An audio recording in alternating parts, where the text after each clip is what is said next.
උසස් පෙළ ජීව විද්‍යා විෂය නිර්දේශයේ 10 වෙනි පාඩම ව්‍යවහාරික ජීව විද්‍යාව පිළිබඳවයි අපි මේ සාකච්ඡා කරමින් ඉන්නේ. අන්න අද දවසේ අපි සාකච්ඡා කරනවා මූලික සෛල චිකිත්සාව පිළිබඳව. මේ ස්ටෙම් සෙල් තෙරපි කියන කාරණය පිළිබඳවයි අපි හොයන්න යන්නේ. මේකත් ටිකක් ළමයිට ආස හිතෙන කොටසක්. මේ මූලික සෛල චිකිත්සාව. තොර චිකිත්සාව කියලා කියන්නේ අපි ඉංග්‍රීසියෙන් තෙරපි එකක් කියලා කියන්නේ. ඒ කියන්නේ ප්‍රතිකාර ක්‍රමය. මේක හරි ලස්සන කොටසක් කියලා කියන්නේ. මම මේකේ අවසානයේ ආරම්භයේදී කියන්න. අපිට මේක හරහා අපිට පුළුවන් වෙනවා අනාගතේ දවසක අපිටම කියලා මේ සෛල ටිකක් හදලා තියාගන්න. අපේම සෛල ටිකක් හදලා තියාගන්න පුළුවන්. ඒ කියන්නේ ඒකේ අදහස සමහර විට අපේ අක්මාවට හානි වෙලා අක්මාවේ සෛල මැරුණොත් එහෙම අපිට පුළුවන් අපි ලැබ් එකේ හදලා තියෙන සෛල වලින් ඒ අක්මාවේ සෛල ප්‍රතිස්ථාපනය කරන්න. අපිට දාන්න පුළුවන් අක්මාවට ඒ සෛල ටික. පැහැදිලි? එහෙනම් අපේ මේ ඉන්ද්‍රියන් වලට හානි වුණයින් පස්සේ ඒ ඉන්ද්‍රියන් වලට අදාළ සෛල ගන්න පුළුවන්. අපේම සෛල ගොනු අපිට විද්‍යාගාර තුල හදලා තියාගන්න පුළුවන්. ඒක පිළිබඳව අපි මේ කතා කරන්නේ. එතකොට අපේ ඉන්ද්‍රියන් අකර්මණ්‍ය වෙන්න තියෙන ඉඩකඩ අවම කරගන්න පුළුවන්. දැන් අද අපිට අන්න වග්ගඩුවක් ඕන වෙච්චාම අපි වග්ගඩුව බද්ධ කිරීම කරන්න. කායෙන් හරි ගන්න වෙනවා. අක්මාව අපිට ඕන වෙච්චාම අක්මාවේ කොටසක් අපිට බද්ධ කරන්න පුළුවන්. එහෙනම් අපිට තව කෙනෙක්ගෙන් අක්මාව කොටසක් ඉල්ල ගන්න වෙනවා. පැහැදිලි? මේ විදිහේ ක්‍රමයක් නේ අපි පාවිච්චි කරන්නේ. නමුත් අපිටම අදාළ පටක ගොනු නඩත්තු කිරීමක් කරන්න පුළුවන් වෙනවා. අනේ ඒක තමයි මේ පාඩමේ අවසානයේ මම ඔය ආරම්භයේදී කිව්වේ. එහෙනම් මේක ටිකක් පොඩි ආසහිතන වැඩ. අපි බලමු මේ මූලික සෛල චිකිත්සාව කියන්නේ මොනවද? එතන අපි ඉස්සෙල්ලම බලන්න ඕන මේ මූලික සෛල චිකිත්සාව නැත්නම් ස්ටෙම් සෙල් තෙරපි වලට ඉස්සෙල්ලා මොකද්ද මූලික සෛලයක් කියන්නේ? මේ මූලික සෛලයක් කියලා කියන්නේ ශීඝ්‍ර අනුනන විභාජනයෙන් බෙදෙන්න පුළුවන් හැකියාව තියෙන සෛල ගොන්න. අනුනන විභාජනයේ මගින් අන්න විභාජනය වීමේ හැකියාව සහිත ඒගොල්ලෝ යම් නිශ්චිත කෘත්‍යයක් ඉටු කරන තාම විශේෂණය වෙලා නැහැ. අන්න එහෙම සෛල ගොන්නකට අපි කියනවා මොකක් කියලාද? මූලික සෛල ලෙස හඳුන්වනවා. පැහැදිලිද? එතකොට මේක සෛල සමූහයක්. ඒ සෛල සමූහයේ තියෙන සුවිශේෂතාවය ඒගොල්ලන්ට ශීඝ්‍රයෙන් මක් කරන්න පුළුවන්ද? අනූනණයෙන් බෙදීමේ හැකියාව දකින්න පුළුවන් වෙනවා. එහෙම බෙදිලා අවසානයේ මේවා යම් විශේෂිත කාර්යයක් ඉටු කිරීම සඳහාමක් වෙනවද? විශේෂණය වීමක් දකින්න හම්බ වෙනවා. පැහැදිලිද? අන්න. එතකොට මේ සෛල අපිට පුළුවන් විවිධ තැන්වලට ප්‍රතිස්ථාපනය කිරීම කරන්න පුළුවන්කම තියෙනවා. බලන්න. මූලික සෛල. එතකොට විභාගයේදී අහනවා මූලික සෛල යනු මොනවාද කියලා වහම අපි ලියනවා. අනූනන විභාජනයේ මගින් බෙදීමේ හැකියාව සහිත විභේදනය වූ සෛල ස්කන්ධයක්. නැත්නම් විභේදනය වූ සෛල ගොනුවක්. බලන්න. අනූනනය මගින් විභාජනය වන විභේදනය නොවු යම් නිශ්චිත කෘත්‍යයක් ඉටු කරන්න හැඩගැහිලා නැහැ සෛල සමූහයක් වේ. පැහැදිලිද? මේගොල්ලන්ට සීමා රහිතව බෙදෙන්න පුළුවන්. සීමා රහිතව විභාජනය වෙන්න පුළුවන්. අවසානයේ මේගොල්ලෝ මොකද වෙන්නේ? යම් නිශ්චිත කාර්යයක් ඉටු කරන්න විශේෂණය වෙනවා. පැහැදිලිද? මේ විභාජනය විය නොහැකි මේ විශේෂණය වුණයින් පස්සේ ආයෙ බෙදෙන්න බෑ. අපි කියනවා මොකක් කියලාද? නැවත නැවත ප්‍රතිස්ථාපනය වන ඕනෑම ස්ථානයකට මූලික සෛල අවශ්‍ය වෙනවා. පැහැදිලි? ඒතකොට අපිට ඔය මූලික සෛල දාපුවාම එයාට පුළුවන් ශීඝ්‍රයෙන් මක් කරන්නද? අනූනණයෙන් බෙදිලා සෛල ගාන වැඩි කර ගන්න පුළුවන්. දැන් අපි දන්න සාමාන්‍ය සංසිද්ධියක් ගන්නකො අපේ අතේ තුවාලයක් වෙනවා. ඒ තුවාලයක් වුණායින් පස්සෙත් මොකද වෙන්නේ? එතන ඒ තුවාලයේ වූ ස්ථානයේ සෛල ශීඝ්‍රයෙන් අනූනණයෙන් බෙදිලා තමන්ගේ සංඛ්‍යාව වැඩි කරගෙන අන්න තුවාලයේ වූ ස්ථානයේ අර හිගවෙච්ච පටක කොටස පිරවීම සිද්ධ කරනවා. පැහැදිලි? එතකොට මේ මූලික සෛල කියන්නේ එහෙනම් ශීඝ්‍ර විභාජන හැකියාවක් සහිත සෛල ගොනුවක්. ඒවා මක් වෙලා නැද්ද? විභේදනය වෙලා නැහැ. අපිට හම්බ වෙන මූලික සෛල වලට විභාජන හැකියාව තියෙනවා. නමුත් වේගයෙන් විභාජනය වීමක් ඕනේ නැහැ. මේ මූලික සෛල වල තියෙන විශේෂත්වයක් මතක තියාගන්න. මේගොල්ලන්ට විභාජන හැකියාවක් තියෙනවා. හැබැයි සීග්‍රයෙන් විභාජනය වීමේ හැකියාවක් මේගොල්ලන්ට අවශ්‍ය වෙන්නේ නැහැ. ඒක තදින් මතක තියාගන්න. විභාජනය වෙන්න පුළුවන්. හැබැයි සීග්‍ර විභාජනයක් නැහැ. මේ මූලික සෛල කියන්නේ සෛල විභාජනය වෙමින් නව සෛල අලුතෙන් හදන මේ මූලික සෛල වර්ග දෙකක් අපිට හම්බෙනවා. අන්න එකක් තමයි කලල මූලික සෛල, අනිත් එක පරිණත මූලික සෛල. අතර මේ ස්ටෙම් සෙල්ස් වර්ග දෙකක් අපිට හම්බෙනවා. එකක් කලල මූලික සෛල, අනිත් එක පරිණත මූලික සෛල. එතකොට කලල මූලික සෛල වලටත් අනුනන විභාජනය මගින් විභාජනය වීමේ හැකියාව තියෙනවා. පරිණත මූලික සෛල වලටත් අනුනන විභාජනය මගින් විභාජනය වීමේ හැකියාව තියෙනවා. බලමු එමනම් අපි මොනවද මේ කලල මූලික සෛල කියන්නේ මොනවද?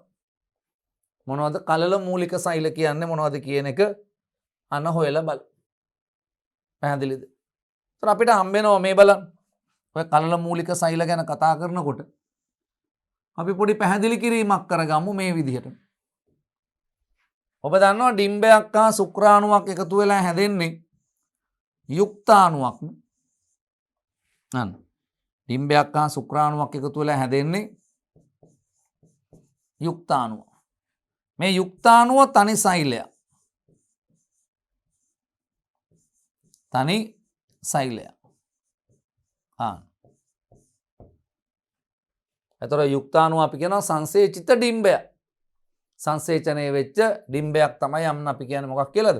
අන යුක්තාණුවක් කියලා. මේ යුක්තාණුව අපි තුමු මානව යුක්තාණුවක් කියලාම ගමුකෝ මේක. මේක බෙදෙන්න පටන් ගන්න. මුලින්ම මේක සෛල අන දෙකකට බෙදෙනවා. අන්න. ඊට පස්සේ මේක හතරකට බෙදෙනවා. අන්න. ඊට පස්සේ 8කට බෙදෙනවා. 16කට බෙදෙනවා. ඔය වගේ 36කට බෙදිලා හොම බෙදීගෙන යනවා. මේක ආරම්භ වෙනවා සංසේචනයෙන් දින 5ක් 7ක් විතර වෙනකොට අන්න මේගොල්ල බෙදෙන්න පටන් ගන්නවා. මෙහෙම බෙදිලා මේගොල්ල හදනවා සෛල 100ක් විතර තියෙන ව්‍යුහයක්. අන්න ඒක බෙදිලා සීග්‍රයෙන් මේගොල්ල මක් වෙනවද? අන්න බෙදලා මුලින්ම හදනවා මේගොල්ල මොරුලාවක් හදනවා. ඒ මොරුලාව හදලා ඊට පස්සේ අන්න මේ මොරුලාව තවදුරටත් බෙදිලා මේ මධ්‍ය කුහරයක්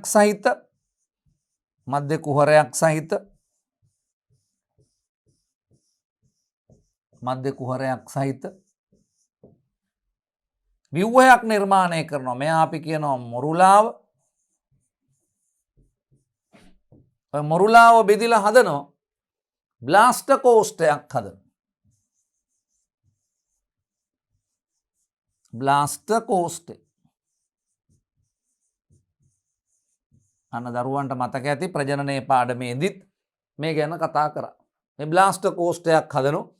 මෙන්න මේ බ්ලාස්ටර් කෝස්ටේ එක පැත්තක. එතකොට මේ බ්ලාස්ටර් කෝස්ටේ පිටතින්ම තියෙන සෛලවලට තමයි අපි කියන්නේ පෝෂ බ්ලාස්ටේ කියලා.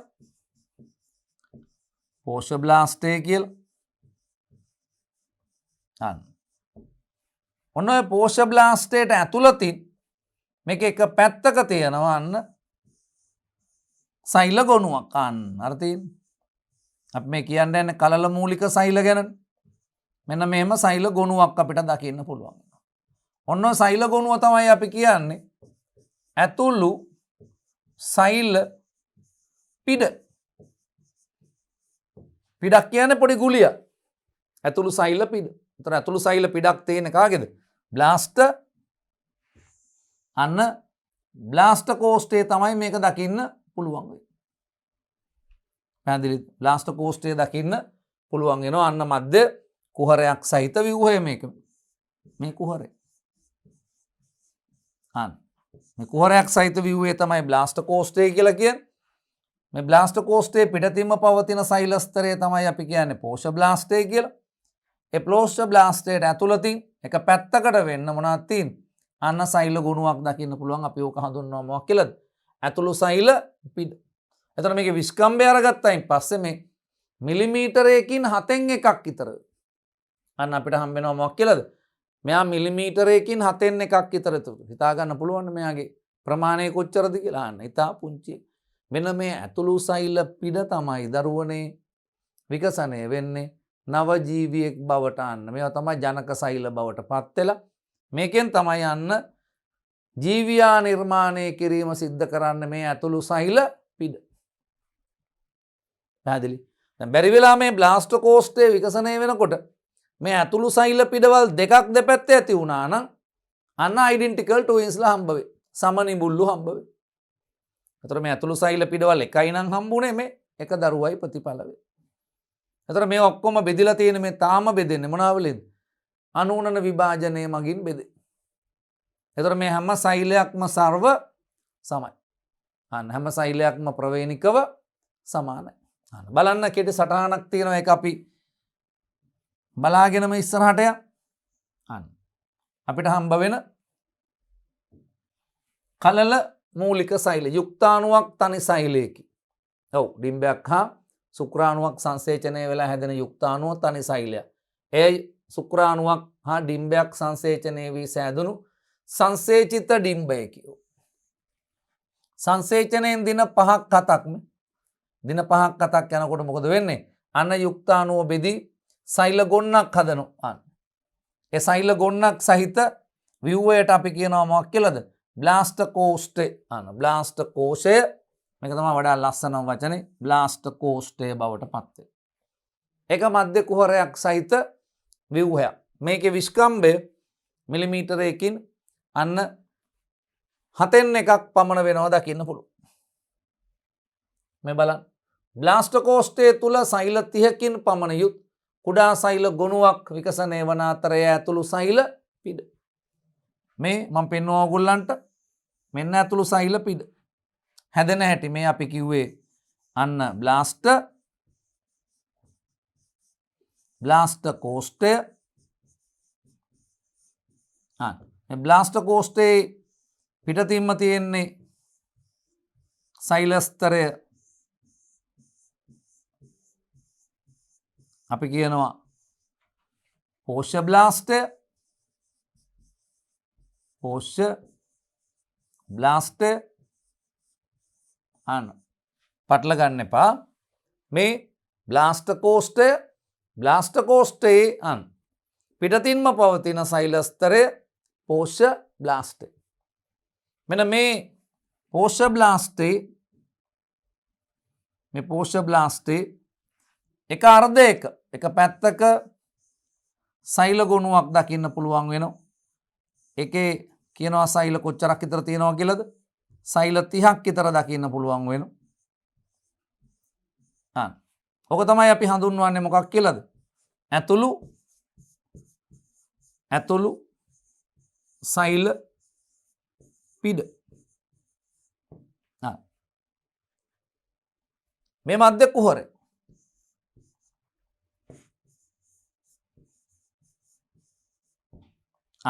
එතකොට අපිට ඇනිමල් ෆෝම් ඇන්ඩ් ෆන්ක්ෂන් වලදී සත්ව ආකාරය හා ක්‍රියාකාරීත්වයේ ප්‍රජනනයේ පාඩමේදී මේ අධිරෝපණය වෙන්නේ මෙන්න මෙයා.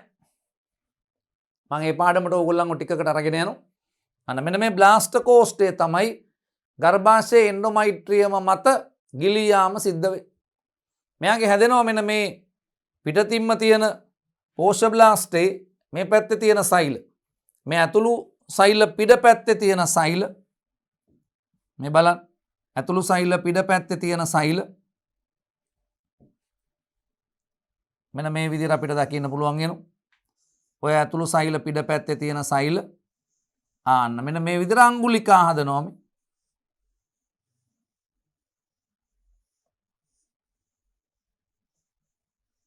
පේනවා. ආන්න. ඒතර කොයි පැත්තේ තියෙනවද ඔය? ඇතුළු සෛල පිඩ පැත්තේ තියෙනවා. මේ තියෙන ඇතුළු සෛල පිඩ. ඔය ඇතුළු සෛල පිඩ පැත්තේ තියෙන මේවලට අපි කියනවා මොනවා කියලාද? පෝෂ්‍ය බ්ලාස්ටේන් ඇති වෙන්නේ. මේව ඇති වෙන්නේ කොහෙන්ද? මේ පිටතින් තියෙන මේ පෝෂ්‍ය බ්ලාස්ටේ නැති වෙන්නේ. මේ ඇඟිලි වගේ. අන්න ඒවට කියනවා පෝෂ්‍ය බ්ලාස්ට අංගුලිකා.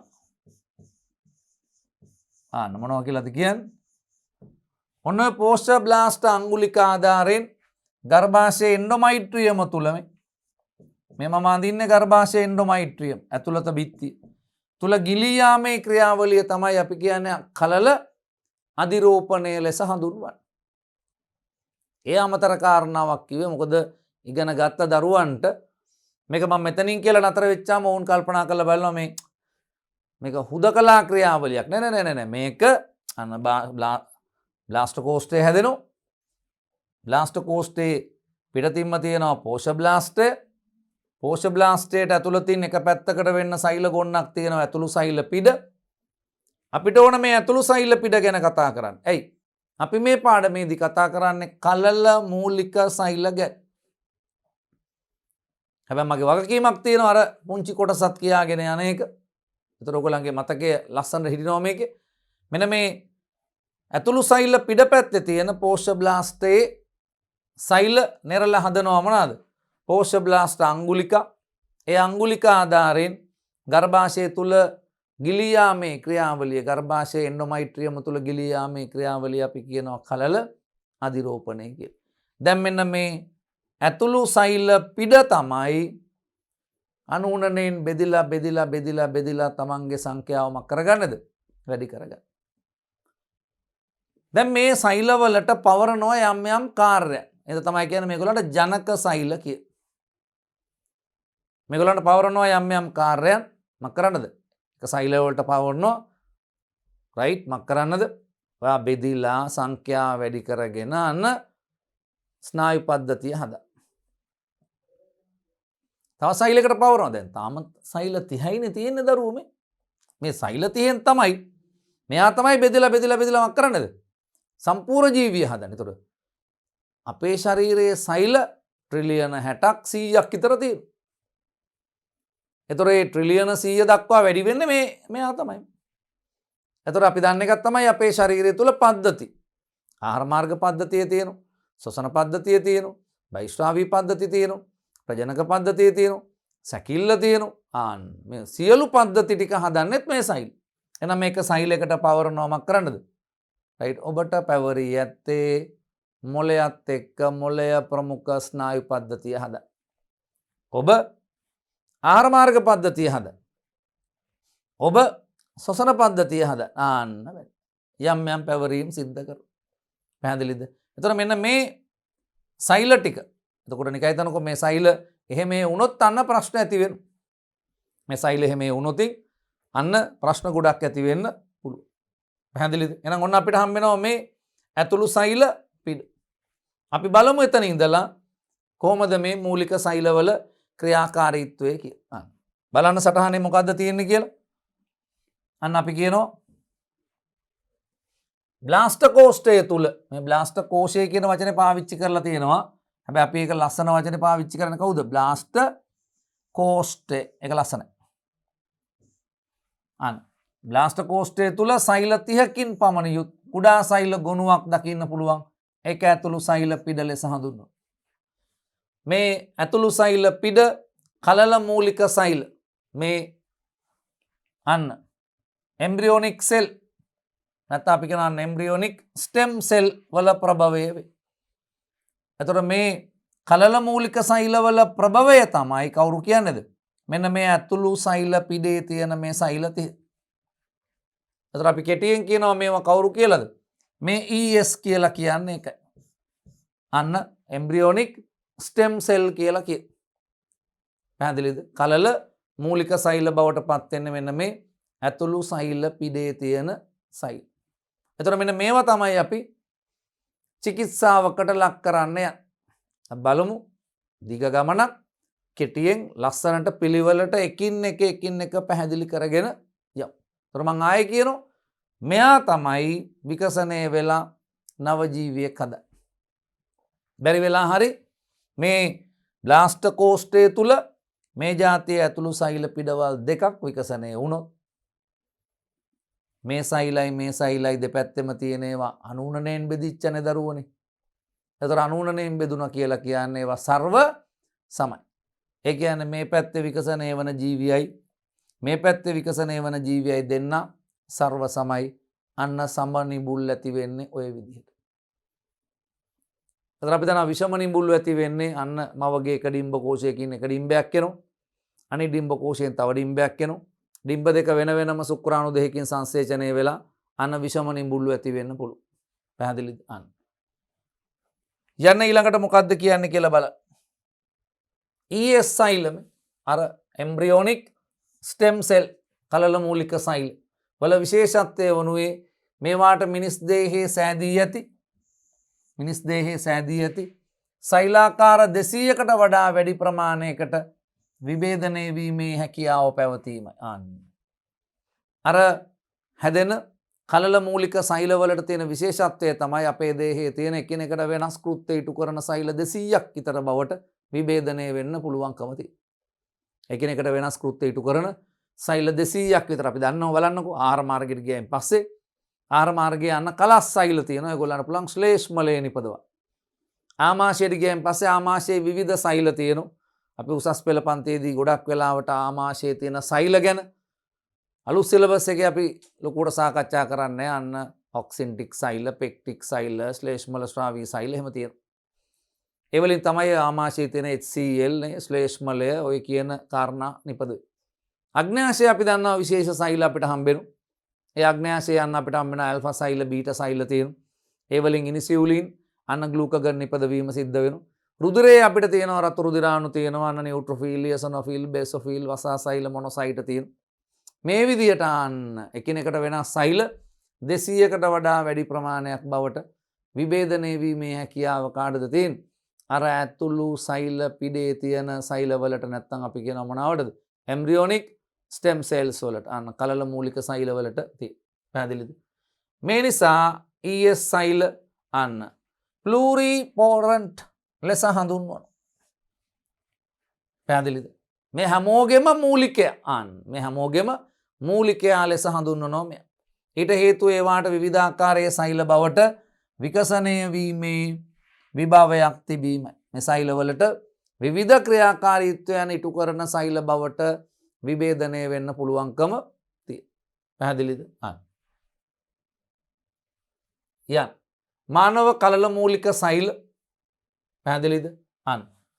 HESCS මානව කලල මූලික සෛල විභේදනය නොවු ප්‍රධාන ලක්ෂණ දෙකකින් යුක්තයි. පැහැදිලිද? මේගොල්ලන්ට විභේදනය නොවුණු අන්න විශේෂ ලක්ෂණ දෙකකින් යුක්තයි. මේ ES සෛලවලට තව තවත් මූලික සෛල නිපදවීම සඳහා අසීමාන්තික ලෙස තම සෛල ස්වයං නව්‍යකරණයකට අන්න මේගොල්ලන්ට රෙනිව් වෙන්න පුළුවන්.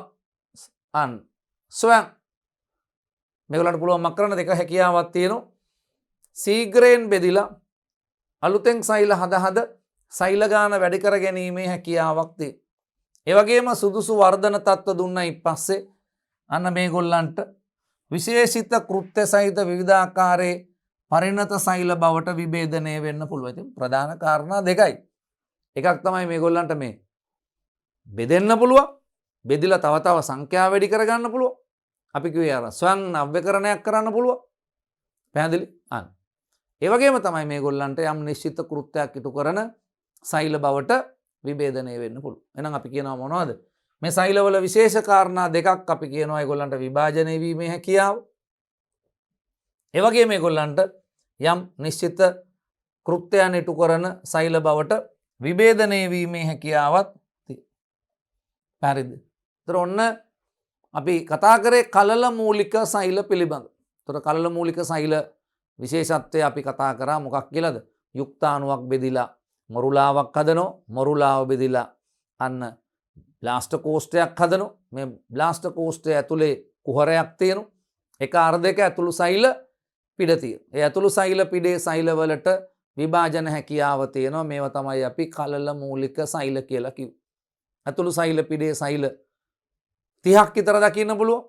හැබැයි මේගොල්ලන්ට පුළුවන් මිනිස් දේහය තුල තියෙන එකිනෙකට වෙනස් කෘත්‍ය ඉටු කරන සෛල 200කට විතර විභේදනය වීමේ හැකියාවක් දකින්න පුළුවන් වෙනවා. ඊට පස්සේ අපිට හම්බ වෙනවා අන්න දෙවෙනි එක අර අපිට හම්බ වෙච්ච මූලික සෛලාකාර දෙක. ඒ තමයි පරිණත මූලික සෛල. පැහැදිලිද? අන්න. දැන් අපේ දේහය තුල තියෙන එතකොට මොනවාද මේවා? දැන් අපේ අක්මාවේ තියෙන. දැන් අපේ හදේ තියෙන. පැහැදිලිද? දැන් ආමාශයේ තියෙන. මේවා අපි කියනවා පරිණත මූලික සෛල. මේ විකසණයෙන් පස්සේ අන්න දේහයේ ඕනෑම තැනක පරිණත මූලික සෛල දකින්න පුළුවන්. අන්න. පැහැදිලිද? විකසණයෙන් පස්සේ අපේ දේහයේ ඕනෑම තැනක අන්න පරිණත මූලික සෛල දකින්න පුළුවන්කම තියෙනවා. බලන්න විවිධ පටකවල පිළිසකර කිරීම සඳහා විශේෂයෙන් වූ මූලික සෛල පිහිටනවා දකින්න පුළුවන්. පැහැදිලිද? අන්න. මේවා අපිට වැදගත් වෙනවා මොකටද? මේ පිළිසකර කිරීම සඳහා දායක වන. එතකොට ස්නායු මූලික සෛල තියෙනවා. ඒවා මේ ස්නායු පිළිසකර කිරීම සිද්ධ කරන. බිඳ වැටෙන ස්නායු සෛල යලි ප්‍රතිස්ථාපනය කිරීම කර. අපිචර්මීය මූලික සෛල අපිචර්මයේ පිළිසකර කිරීම. ඒක නම් අපි නිතර පිළිසකර කරනවා. ඇයි? අපි නානකොට සබන් දාලා අන්න ඇඟ අතුල්ලන. අපේ හැම අතුල්ලනවා අපි සබන් දාලා. දැන් මොකද වෙන්නේ? මේ හැමේ මතු පිට තියෙන අජීවී සෛලස්තර ගැලවිලා ඉන්නේ.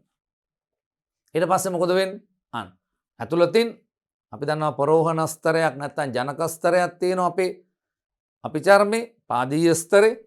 එයා ශීඝ්‍රයෙන් බෙදි බෙදි සෛල පිටතට නිර්මාණය කළා දෙන්න. ඒ සෛල මගින් අන්න අර ඉවත් වෙච්ච සෛල වෙනුවට අලුතෙන් සෛල හදලා දෙන්න. ඒ හදන්නේ කවුරු මගින්ද? අපිචර්මීය මූලික සෛල මගින් තමයි අපිචර්මයේ පිළිසකර කිරීම සිද්ධ කරන්නේ. අන්න අපි කියනවා මොකක් කියලාද මේ? හීමෝ අන්න හීමොපොයිටික් මූලික සෛල. ඒ තමයි අපේ රුධිර පටක පිළිසකර කිරීම සිද්ධ කරන්නේ. අපි දන්නවා දික් අස්තිවල රතු ඇට මිදුළු සෛල තුල මොනවාද නිපද වෙන්නේ? අන රතු රුධිරාණු නිපද වෙනවා දකින්න පුළුවන්. ඒ ක්‍රියාවලිය එරිත්‍රොපොයිටින් කියන හෝමෝනේ මගින් උත්ප්‍රේරණය කරනවා. එතකොට රතු රුධිරාණු වලට ජීවත් වෙන්න පුළුවන් දින 120ක විතර කාලයක් තමයි ජීවත් වෙන්නේ. ජීවත් වෙලා අක්මාවේදී හරි එහෙමත් නැත්නම් ප්ලීහාවේදී හරි විනාශ වෙනවා. හැබැයි මේ විනාශ වෙන ප්‍රමාණයට සරිලන ලෙස මක් වෙනවද? අන්න අලුතෙන් සෛල නිපදවීම සිද්ධ වෙනවා දකින්න පුළුවන් වෙනවා. ආන්ත්‍රික මූලික සෛල මේ ආන්ත්‍රික අපිච්ඡද පිළිසකර කිරීම. එතකොට මේවා මේ අපේ දේහය තුල පරිණත ජීවීන්ගේ දේහ තුල දකින්න පුළුවන් සෛල. මේවලට හැකියාවක් තියෙනවා මේ විවිධ පටක අලුත් වැඩියාව සිද්ධ කිරීමේ හැකියාවක් දකින්න පුළුවන් වෙනවා. මූලික සෛල වෙන්කර රෝපණ මාධ්‍යවල වගා කළ හැක. අන්න මේ මූලික සෛල අපිට වෙන් කරලා ඒවා අයින් කරලා මක් කරන්න පුළුවන්ද? අන්න වගා කරන්න පුළුවන්. නාලස්තව වගා කරන්න පුළුවන්. අපි පටක රෝපණය කරන්න ශාක පටකයක් අරගෙන පටකය අපිට පුළුවන් මක් කරන්නද? අන්න රෝපණ මාධ්‍යයක් තුල වගා කරලා වෙනත් අලුත් ශාකයක් නිර්මාණය කරන්න පුළුවන්. පැහැදිලිද? අන්න මේකත් ඒ විදිහටම අපිට පුළුවන් මක් කරන්නද? මේ මූලික සෛල අන්න මූලික සෛල කරලා අරගෙන ඒව රෝපණ මාධ්‍යයක් තුල වගා කිරීම සිද්ධ කරන්න පුළුවන්. හැබැයි මේ මූලික සෛල වලින් තව ජීවියෙක් හදන්න බෑ. මොකද අර සමූල ජනන විභවයේ තියෙන්නේ ශාකවලට විතරයි. ශාකවලට තියෙනවා සමූල ජනන විභවයක්. ඒ කියන්නේ මොකද්ද? ශාක පටක කොටසකට නව ශාකයක් බවට පත්වීමේ සුවිශේෂ වූ හැකියාවක් තියෙනවා. ඒක සත්ව පටක වලට නැහැ. අපිට මේ ඇඟිල්ලෙන් පුංචි කෑල්ලක් කපලා ඉවර වෙලා ඒක විද්‍යාගාරයක් තුල සුවිශේෂ තත්ත්ව දීලා ඒකෙන් තව ජීවියෙක් හදන්න බෑ.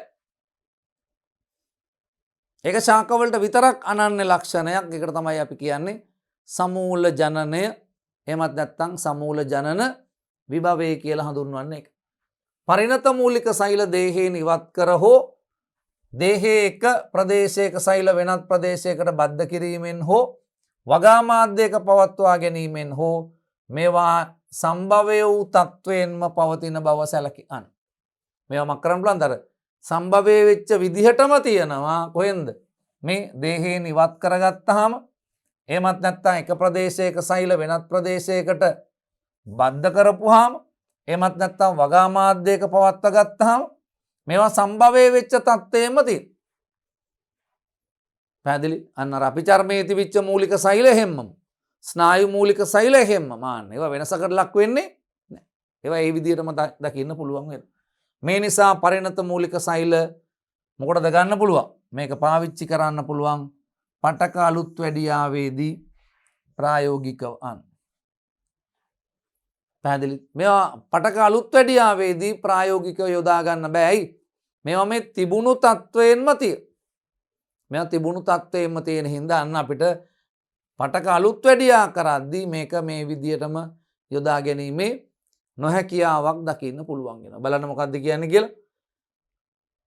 ඉවත් කරගත්තාම ඒවා බද්ධ කරපුවාම ඒ වගේම අන්න පවත්වා ගැනීම මේවා සම්භවය වූ තත්වයෙන්ම පවතින බව දකින්න පුළුවන් වෙනවා. මේ නිසා පරිණත මූලික සෛල පටක අලුත් වැඩියාවේදී යොදා ගැනීම ප්‍රායෝගිකව සීමා කරයි. ඒක ප්‍රායෝගික නැහැ. ඒ තියෙන විදිහෙන්ම තියෙන හින්දා. එහෙනම් අපි මොකද කරන්න ඕනේ කියන එක ඊළඟට හොයලා බලමු. බලන්න. මීට ප්‍රතිවිරුද්ධව ES සෛල ක්‍රියා කරයි. අර කලල මූලික සෛල පරිණත මූලික සෛල නම් තිබ්බ විදියටම තියෙන. ඒක පරිණත මූලික සෛලනේ. ඒක හරියනේ අපි වගේමනේ. පැහැදිලි? අර තරුණ වයසේ ඉන්න ළමයි අන්න නිරන්තරයෙන් වෙනස් වෙනවා. ඔවුන් නිරන්තරයෙන් වෙනස් වෙනවා. පොඩි කලහකාරී නේ එමයි පොඩි දුවන්ට පනින්ට ළමයින්ට එහෙම කියන්නේ අපිනේ. අලින්ට ළමයිට දෙගොල්ලන්ටම දුවන්ටමයි හිත කියලා අපි කියන ඔය කියන කාරණෙත් එක. හැබැයි පරිණත වෙනවත් එක්කම වයසට යනවත් එක්කම වයසින් මොහු පුරා යනවත් එක්කම අන්න ඔවුන් බොහොම තැන්පත් වෙනවා දකින්න පුළුවන්. ඒක පරිණත වීමේ ලක්ෂණයක්. එහෙනම් මේ අපි ඉගෙන ගන්න සෛල දෙකටත් ඔය කතන්දරේ හොම්මම තියෙනවා. මොකද තියෙන්නේ? කලල මූලික සෛල බෙදෙනවා. බෙදි අන්න අලුතෙන් සෛල හදා ඉන්න එක. එයාට ඕන පරිසරයකට වෙනස් වෙන්න පුළුවන්. හැබැයි පරිණත මූලික සෛල එහෙම නැහැ. මම කරන්නද? ඒගොල්ල වෙනස් වීමකට ලක් වෙන්නේ ඉතා අඩු වෙන්නේ. එහෙනම් මීට ප්‍රතිවිරුද්ධ ලෙස කවුද ක්‍රියාත්මක වෙන්නේ? ES embryonic stem cells ක්‍රියාත්මක වෙන්නේ. ES සෛල වගා මාධ්‍යයක අසීමාන්තිකව ගුණණය විය හැක. අන්න ඒක අපි දන්න එකක්නේ. එම්බ්‍රියෝනික් ස්ටෙම් සෙල් ගත්තයින් පස්සේ ඒගොල්ලන්ට ස්වභාවිකවත් අර අපි කිව්වා ඇතුළු සෛල පිඩේදී සීග්‍රයෙන් බෙදෙනවා. සීග්‍රයෙන් බෙදෙනවා. මේගොල්ල අන්න වගා මාධ්‍යක තුලත් මක් කරනවද? මේගොල්ලන්ට බෙදීමේ හැකියාවක් තියෙනවා. අර මම සීග්‍රයෙන් බෙදෙනවා කියන වචනේ පාවිච්චි කරාට මතක තියාගන්න අපි කිව්වා මේ කලල මූලික සෛල මේගොල්ල සීග්‍රයෙන් බෙදෙන්නේ බෙදෙනවා. සීග්‍රයෙන් බෙදෙන්නේ. සීග්‍රයෙන් බෙදීමේ අවශ්‍යතාවයක් නැහැ. සීග්‍රයෙන් බෙදීමේ අවශ්‍යතාවයක් නැහැ. හදිස්සියක් නැහැ. හැබැයි බෙදෙන. ආන්න වැඩි. මොකද මේක මේ ඒක හරිනේ ඕනම වැඩක් වේගයෙන් කරනවා කියන එකෙන් වෙන්නේ අන පොඩි ගැටලු ඇති වෙන්න පුළුවන්. හැබැයි හිමින් විධිමත් ලෙස කරන්න පුළුවන්. එහෙනම් මේකත් එහෙම එකක් වේ. මේ නිසා විකසන විභවය අසීමාන්තිකයි. ES සෛල බ්ලාස්ටෝකෝස්ටයකට නැවත ඇතුළත් කළහොත් ඒවා කලලයට බද්ධ වී දේහයේ සියලු පටක හා සියලු සෛලාකාර බවට පත්විය හැකියි. අපිට අර ඇතුළු සෛල පිටේ තියෙන සෛලයක් අයින් කරලා ඒ වෙනුවට සෛලයක් දැම්මොත් එයා අන්න සාමාන්‍ය විදිහට මක් කරනවද? බෙදිලා අන්න මේ ක්‍රියාන්විතය සිද්ධ කරනවා දකින්න පුළුවන්. හැබැයි ඕව පිළිබඳව මේ ආචාර්ය ධර්ම වගේ ඒවා දකින්න හම්බෙනවා. මම ඉස්සරහට කියන්නම්. එහෙම එතකොට අපිට එහෙම සෛල වෙනස් කරන්න පුළුවන්ද? පුළුවන්. එතකොට ඒක එහෙම වෙනස් කරන එක හරිද? ඒක පිළිබඳ ප්‍රශ්න තියෙනවා. හේතුව මේක කාගේ හරි කලලයක් නේද? කවුරු හරි අම්මෙක්ගේ ඩිම්බෙකුයි කවුරු හරි තාත්තෙක්ගේ ශුක්‍රාණුකුයි එකතු කරලා හදාගත්ත යුක්තාණුව. ඒක බෙදිලා හැදිච්ච බ්ලාස්ටෝකෝස්ටේ. ඒකේ ඇතුළු සෛල පිඩේ සෛලයක් අයින් කරලා ඒකට වෙන සෛලයක් දාලා වෙනස් ජීවියෙක් මේ හදන්නනේ හදන්නේ. පැහැදිලි? වෙනස් එක්කෙනෙක් හදන්නනේ හදන්නේ. හැබැයි ඒක අන්න අර සදාචාරය පිළිබඳව අන්න ප්‍රශ්න ඇති වෙන්න පටන් ගන්නවා. මොකද හේතුව මේකේ මුල් අයිතිය තියෙන අර අම්මෙකුටයි තාත්තෙකුට. ඊට පස්සේ ඒකේ තියෙන සෛල අයින් කරනවා කියලා කියන්නේ පැහැදිලි? අන්න. එතකොට අපි තාත්තා අපිට ගෙයි ඉඩමයි අපිට ලියලා දෙනවා. දීලා තාත්තා බලාපොරොත්තු වෙන්නේ මේක මක් කරයි කියලාද? මේක මේ විදිහට සුරැකිව තියාගන්න මේ ගස් කොළන් ටික හොඳට මේන්ටේන් කරලාගේ තීන්ත ගාල ලස්සනට මේ ටික මේ විදිහටම තියාගනී කියලා තමයි ඔහුගේ අපේක්ෂාව. ඔහු අපේක්ෂා කරන්නේ මේක මක්කරයිද කෑලි කෑලි වලට කරලා විකුණයි ගේත් ගරා වැටෙන්න හරි ආන්න හරි. එහෙම එකක් නැහැ. මේකත් ඒ විදිහම. පැහැදිලිද? මේකත් ඒ විදිහම ක්‍රියාවලියක් වෙනසක් නැහැ. අන්න ඒ හින්දා මේක ආරම්භක එකක් තියෙනවා. ඒ ආරම්භක తත්වය වෙනස් වෙනවා. අපි මේකෙන් සෛලයක් ගලවලා අයින් කරලා එතෙන්ට අලුත් සෛලයක් දැම්මොතින් මුල් ස්වරූපය වෙනස් වෙනවා. ඉතින් ඒවා පිළිබඳ ආචාර්ය ධර්ම ටිකක් මේවා ඇතුලේ අපි සාකච්ඡා කරපාන. එහෙනම් මොකද්ද කරන්න පුළුවන් කර? මොකද්ද කරන්න පුළුවන්? බ්ලාස්ට් කෝස්ටයකට මේ ES සෛල බ්ලාස්ට් කෝස්ටයකට නැවත අතුලත් කළහොත් ඒවා කලලයට බද්ධ වී සියලු පටක සෛලාකාර බවට පත් වෙනවා දකින්න. ඒතර ඕක එහෙනම් අපිට මේ විවිධ ප්‍රවේණික රෝග මක් කරන්නද? අයින් කිරීම සඳහාත් පාවිච්චියට ගන්න පුළුවන්. නාලස්තව මිනිස් ES සෛලවලට යෝග්‍ය වර්ධන තත්ත්ව ලබා දුන් විට විශේෂ කෘත්‍යයක් කරන සෛල බවට පත් වේ. මේ එම්බ්‍රියෝනික් ස්ටෙම් සෙල් වලට දැන් හැමතිස්සෙම මතක් කරන්න කොහෙන්ද මේ ES ගත්තේ? මේ අතුළු සෛල පිටෙන් ආපු සෛල.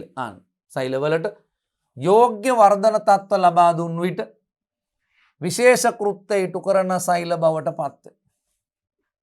ඒගොල්ලන්ට ඒ අදාළ වර්ධන තත්ත්ව දුන්නයින් පස්සේ අන්න ස්නායු පටක හදන්න දායක වන සෛල. හැම අපිචර්මීය සෛල බවට පත් වෙන්න ඕන සෛල. මේ ඕනම එකක් හදන්න පුළුවන්කම තියෙනවා. HESCS පිළිබඳව පර්යේෂණ. ඒ කියන්නේ අර පරිණත මූලික සෛල. පර්යේෂණ විවිධාත්මක වනුයේ ඒවායේ ප්‍රභවය මූලික කලලයක් වීම. මේකේ ගැටලුවකට තියෙන්නේ මේවා මේ පරිණත අවස්ථාවට එන්නේ අර කලල මූලික සෛල. මිනිසාගේ කලල මූලික සෛල ලබා ගැනීමේදී මං කිව්වා මේ ආචාර්ය ධර්ම පිළිබඳ අන්න සලකා බලයි. ඇයි? ඒක කාගේ හරි අම්මෙක්ගේ තාත්තෙක්ගේ ශුක්‍රාණුවක් හා ඩිම්බයක් සංසේචනය වෙලා හැදිච්ච එකක්. ඒකේ අයිතිය තියෙන්නේ අම්මටයි තාත්තටයි. ඉතින් ඒක වෙනස් කරන එක සම්බන්ධව ගැටලු තියෙනවා. ඒක අපි කියන්නේ මොනවද? ආචාර්ය ධර්ම පිළිබඳව ප්‍රශ්නයක් ඒකේ තියෙනවා. මේ ප්ලූරිප්‍රේරන් අපි කියනවා මූලික සෛලවලට අසීමිතව ගුණනය විය හැකි බැවින් පුනර්ජනන වෛද්‍ය විද්‍යාව ස්ථාපිත වෙලා තියෙනවා. මේ කලල මූලික සෛලවලට බෙදිලා අලුත් කොටස් බවට හදන්න පුළුවන් හින්දා ඒක අදාළව වෙනම වෛද්‍ය විද්‍යාවක් බිහි වෙනවා.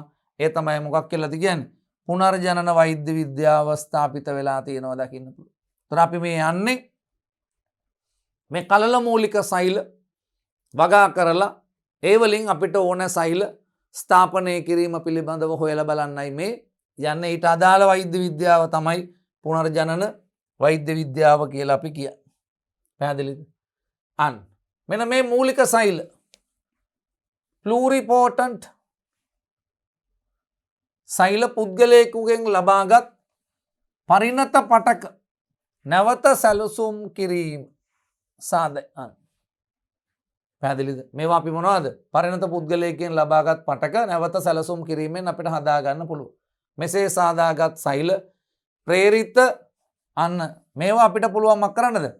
උත්ප්‍රේරණය කරන්න පුළුවන් අනිත් සෛල. ප්‍රේරිත ප්ලූරිපොටන්ට් මූලික සෛල IPSCS ලෙස හඳුන්වන. එතකොට මේ අර විකසන ක්‍රියාවලිය දිරිමත් කරන්න පුළුවන් මූලික සෛල. කලල මූලික සෛලවලට මේක අපිට පාවිච්චි කරන්න පුළුවන්කම තියෙනවා. ඒවාට දේහයේ නියුරෝන, හදපේශී, අග්න්‍යාශයික සහ අක්මා සෛල ආදී ඕනෑම සෛලයක් බවට මං කිව්වේ. අපි මේ සෛලවලට මං කිව්වා අතුළු සෛල පිටේ තියෙන සෛලයකට ඕනෑම සෛලයක් බවට විභේදනය වෙන්න පුළුවන්. අපි මේවා එහෙනම් නාලස්තව වගා කරනවා. හැබැයි මෙහෙම සෛල වෙන් කරගන්න එක ආචාර ධර්ම වලට පටහැනි.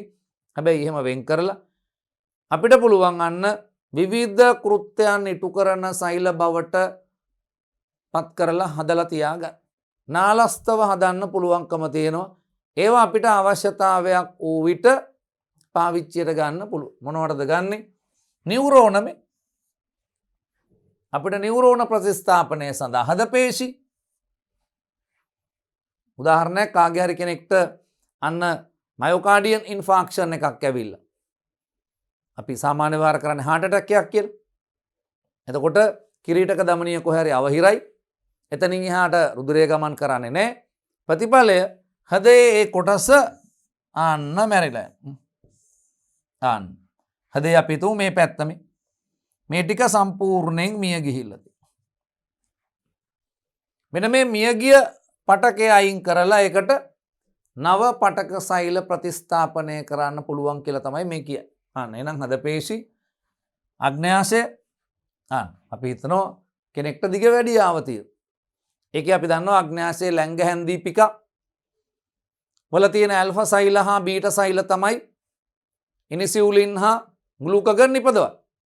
දැන් එනම් අපිට පුළුවන් අර දුර්වල වෙච්ච අග්න්‍යාශයේ තියෙන අර සෛල ගොන්න අයින් කරලා ඒ වෙනුවට අපිට දාන්න පුළුවන් අන්න වැඩේ මෙන්න මේ සෛල අන්න IPSCs පැහැදිලි ඇතුළු කරන්න පුළුවන්කම තියෙනවා.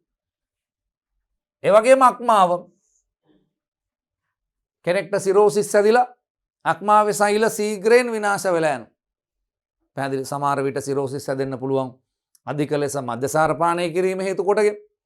එහෙමත් නැත්නම් සිරෝසිස් හැදෙන්න පුළුවන් ඖෂධ අනවශ්‍ය ලෙස භාවිතා කිරීම නිසා. ඒක තමයි දරුවා අහලා තියෙන alcoholic cirrhosis and non alcoholic cirrhosis. පැහැදිලිද? එදා ඔය ඖෂධ වලිනුත් ඔය වැඩේ වෙන්න පුළුවන්. ඒක තමයි අපි කියන්නේ ඖෂධ භාවිතය අන්න වෛද්‍ය උපදෙස් මත පමණක් සිද්ධ කරන්න කියලා කියන්නේ ඔය කියන කාරණෙත් එක්ක. ආදී ඕනෑම සෛලයක් බවට පත්විය හැකියි. පැහැදිලිද? මෙන්න එම සෛල නියෝජනය කරනු එකම ප්‍රභවයක සෛල නිසා හානි වූ සෛලය හෝ රෝගී වූ සෛලයේ ප්‍රතිස්ථාපනයට අවස්ථාව ලැබිලා තියෙනවා. එතකොට මේගොල්ලන්ගේ ප්‍රභවය එකමයි. එකම ප්‍රභවයක් තියෙනවා. පැහැදිලි? එකම ප්‍රභවයක් තියෙනවා. අපි පාවිච්චි කරේ එම්බ්‍රියෝනික් ස්ටෙම් සෙල්ස් ආන්න. ඒගොල්ලන්ගේ ප්‍රභවය එකයි. හැබැයි විවිධ කෘත්‍යයන් ඉටු කරන්න ඒගොල්ල විශේෂණය වෙනවා. එහෙනම් මේ ක්‍රියාවලිය කරන්න පුළුවන් ওই කියන කාරණෙත් එක. පරිණත පටක වලින් සෛල සම්භවය වන නිසා කලල අවශ්‍යතාවය මගහරින අතර ඒ කියන්නේ අපිට මේ අර එම්බ්‍රියෝනික් ස්ටෙම් සෙල් තියෙන මේක අපිට කලලයකට දාලා ආපහු කලල විකසනය ඒ කතන්දරය ඕනේ නැහැ. එහෙම එකකට යන්න ඕනේ නැහැ. යන්න නැතුව අපිට පුළුවන් මක් කරන්නද? අන්න කලල අවශ්‍යතාවය මගහරිනෝ එමගින් රෝගියාට ගැළපෙන ආකාරයට සෛල නිපදවා ගත හැකියි. ඒක කලලයකට දාලා ඒක ඇතුළේ ඩිවලොප් කරන්න ඕනේ නැහැ. පැහැදිලි? මේක අපිට නාලස්තව පුළුවන් මක් කරන්නද? අන්න අපේ අවශ්‍යතාවය අනුව අපිට අන්න අක්මා සෛල නම් හදා ගන්න ඕනේ. අපිට පුළුවන් අන්න මේ ES සෛල පාවිච්චි කරලා ඒකෙන් හදාගත්ත සෛල වලින් අපිට පුළුවන් අක්මා සෛල නිපදවා ගැනීම සිද්ධ කරන්න. පැහැදිලිද? මෙම තාක්ෂණය මගින් මම මුලින්ම ඕගොල්ලන්ට පාඩම පටන් ගන්නකොට කිව්වේ මට මගේම අන්න පටක ගොන්නක් විද්‍යාගාරයක් තුළ පවත්ව ගන්න පුළුවන් මගේ අවශ්‍යතාවයට සරිලා. පැහැදිලි? මට ලියුකේමියාව හැදුනොත් අන්න පුළුවන් අපි හදාගත්ත අර රුධිර සෛල නිපදවන්න හදන මූලික සෛල ටික ආපහු මට ශරීරගත කරන්න පුළුවන්. අක්මාවට හානි වුණොත් අන්න ලැබ් එකේ තියෙන සෛල වලින් අරගෙන අක්මාවට සෛල දෙන්න පුළුවන්. හදයට යම් හානියක් වුණොත් හදපේශී සෛල අන්න අරගෙන දෙන්න පුළුවන්. අන්න පැහැදිලි? මම ඒ ආරම්භයේදී කියපු එක මෙන්න අපි අවසානයේදී සත්‍ය වෙලා තියෙනවා. මෙම තාක්ෂණය මගින් සෑම පුද්ගලයෙකුටම තමාගේම අන්න ප්ලූරිපෝටන්ට් එකක් තියාගන්න පුළුවන්. පැහැදිලි? මූලික සෛල එකතුවක්. අන්න අපි කියනවා සෙල් ලයින් එකක් පවත්වාගෙන යා හැක. පැහැදිලිද? අන්න අපිට සෛල එකතුවක් අපේ අනන්‍යතාවයට ගැලපෙන සෛල එකතුවක් අපිට පවත්වාගෙන යන්න පුළුවන් අපේ අවශ්‍යතාවය අනුව. ඒක අපේ අවශ්‍යතාවයක් ඇති වෙච්චාම ඒකෙන් අපිට සෛල ගන්න පුළුවන්කම තියෙනවා. පැහැදිලිද? අන්න ඊට පස්සේ එන්න අපි එනවා බලන්න මේ මූලික සෛලවල භාවිතයන් පිළිබඳව. මොකද අපේ පාඩම මූලික සෛල චිකිත්සාව. මේක කොහොමද අපි පාවිච්චි කරන්නේ? කලල මූලික සෛල ගැන කතා කරා. ඊට පස්සේ අපි කතා කරන්න පරිණත මූලික සෛල පිළිබඳව කතා කරා. ඊට පස්සේ අපි එනවා මේ මූලික සෛලවල භාවිතය. මොකටද මේවා අපි යොදාගන්නේ මේ මූලික සෛල කියන ඒවා? එකක් තමයි මේ අන්න නිරෝගී පටක. අන්න වවා එහෙමත් නැත්නම් වගාකර. ඒවා පිළිබඳ අධ්‍යයනයෙන් උපත් ආබාධ හඳුනා ගැනීම. නිරෝගී පටක වගා කරලා උපත් ආබාධ හඳුනගන්න, ඒවාට ප්‍රතිකර්ම කිරීමේ සිට ජාන චිකිත්සාවේදී සැපයුම සඳහා ජාන වෙනස් කිරීම දක්වා මූලික සෛල භාවිතා කිරීමට ඇති විභවය දක්වා විහිදෙනවා මේක. අපිට පුළුවන් මක් කරන්නද? මේ මූලික සෛල නිරෝගී පටක වගා කරලා ඒකේ තියෙන උපත් ආබාධ අඳුර ගන්න පුළුවන්. ඊට පස්සේ අපිට පාවිච්චි කරන්න පුළුවන් ජීන් තෙරපි, ජාන චිකිත්සාව. ඒ කියන්නේ මේ අපි වගා කරන පටකවල තියෙන රෝගී ජාන කියන්නේ යම් යම් රෝග සඳහා හේතු වන ජාන. වර්ණන්ධතාවය, දැක ඇති සෛල රක්තහීනතාවය, සිස්ටිස් ෆයිබ්‍රෝසිස්, ඔය කියන ඕනම රෝගයක් සඳහා අන්න හේතු වන ජාන තියෙනවා නම් මේ ජාන රිප්ලේස් කරන්න පුළුවන්. රිප්ලේස්මන්ට් එකක් කියන්නේ රෝගී ජාන ඉවත් කර ඒ වෙනුවට නිරෝගී ජාන ආදේශ කිරීම දක්වාමක් වෙනවද? මේ ක්‍රියාවලිය අන්න විහිදිලා තියෙනවා දකින්න පුළුවන්. ඊළඟට කියනවා අපි මොකක් කියලාද? අර අපි කියපු එකක් තව. හදයට හානි වෙලා. මං ඇදලම පෙන්නුවා හද බිත්තියට නිසි පරිදි රුධිරය අන්න සැපයුමක් සිද්ධ නොවිච්ච හින්දා ඒක සෛල මැරිලා යන්න පුළුවන්. ඔක තමයි අපි කියන්නේ අන්න මයෝකාඩියම් ඉන්ෆාක්ෂන් එකක් කියලා අපි කියන්න. එහෙම වුණාම එමත් නැත්තම් මේ හානි වූ සුසුම්නා ස්නායු වැනි පටක අපේ සුසුම්නා ස්නායු මේ මුලයෙන් හට ගන්නවා සුසුම්නාව. ඒක අපේ කශීරුව තුලින් ගමන් කරනවා. එකෙන් එළියට එනවා සුසුම්නා ස්නායු. ආන්න සමහරලාට අපේ හදිස්සි අනතුරකින් පැහැදිලි මේ සුසුම්නා ස්නායු වලට හානි වුණොත් මේ ස්නායු පිළිසකර කිරීම සඳහා මේ තාක්ෂණය පටක ඉංජිනේරු තාක්ෂණය භාවිතයෙන් විද්‍යාගාරයක් තුලදී පූර්ණ පටක නිර්මාණය මෙහි තවත් භාවිතයක. අපිට විද්‍යාගාරයක් තුල මේ පටක හදන්න පුළුවන්. අපිට ඕන කරන හදපේශී පටක හදන්න පුළුවන් විද්‍යාගාරයක් තුලදී. අපිට ඕන කරන ස්නායු විද්‍යාගාරයක් තුල හදලා මේවමක් කරන්න පුළුවන්ද? අන්න අදාළ පුද්ගලයාට සම්බන්ධ කිරීම සිද්ධ කරන්න පුළුවන්. බලන්න මේකේ ශේස්ත්‍රවල තියෙන පුළුල්භාවය. මේ කොච්චර සංකීර්ණ අවස්ථාද කියන එක පිළිබඳව තේරුම් ගන්න. අපි මූලික දේ ඔබට පැහැදිලි කරලා දෙනු. ඔබට තියෙන්නේ මේවා ඉගෙනගෙන මේවා තවදුරටත් අන්න ඉදිරියට අරගෙන යන්න වග බලා ගන්න එක. පැහැදිලිද? මෙන්න ඊළඟ එක. ගැළපෙන ප්‍රතිශක්තියක් ඇති නිරෝගී දායකයෙකුගේ ඇටමිදුළු වලින් ලබාගත් රුධිර මූලික සෛල ලියුකේමියා රෝගීන්ගේ ඇටමිදුළු ප්‍රතිපූර්ණය සඳහා යොදා ගන්න පුළුවන්. දැන් ප්‍රතිදේහ ගැලපෙන්නේ නැහැ ප්‍රතිශක්තිය. මොකද කිසියම් අවයවයක් තව කෙනෙකුට බද්ධ කරපු ගම දෙන්නගේ ප්‍රතිශක්තිකරණමය ගැලපීමක් නැත්තම් අනිවාර්යෙන් ප්‍රතික්ෂේප කරනවා. දැන් මව් කුස තුල විකසනය වෙන්නේ ආගන්තුක කලලයක්නේ. ඒක වෙනස් ජීවියෙක්නේ. ඒක වෙනස් ජීවියෙක් වෙන්නේ අම්මගේ තියෙන ජාන වලින් 50%යි අම්මගේවා දරුවගේ. ඊටු 50% තාත්තගේ.